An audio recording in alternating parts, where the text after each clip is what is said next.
Баянгар аймгаас 17 сумдаас одоо энэ малчид төлөөлөлт тариалан ирэх шүү. Их тамирын үржүүлэх технологийн нэгж маань одоо био ондрог биогон бордоо яг ингээд газар дээр нь малын өтгөнд одоо энэ хадлагын газар дээр яг бодитоор малчтаа үзүүлэх сургалт маань одоо ингээд зохион байгуулалт явж байна. Одоо үлж аварж байгаа нөхөл бууцаар ургасан шарилж лөөлийг ирэхэд одоо бид нар дарслах технологиг хөдөөж гоо сургуулийн багш нартай хамтарч ирэхэд 2000-аас 2006 оны хооронд төсөж Японы төслөөр ирэхэд дарслах технологи нэвтрүүлсэн байгаа. Энэ дарсны маань даваа талбар ирэхэд намрын үйлрэлтэн бол ирэхэд малдаа шингэц маш өндөртэй бүр шингэц нь 80-аас 90% шингэцтэй сайн чанарын тэжээл болж байгаамаа.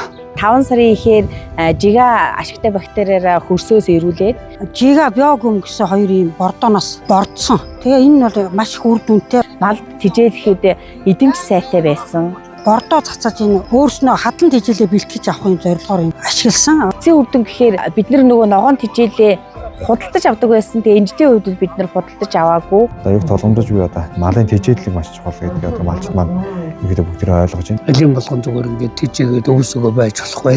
Үр бордооны хилээтэйгээр төргөө хугацаанд сайн боловсруулж авч түүгээрээ бол одоо малаа тэжээж тэндээс авж байгаа одоо ашиг шимэн нэгдвэл хийм аргачлал руу одоо малчтаа сурах ажилд ирээд оролцоод явж байна.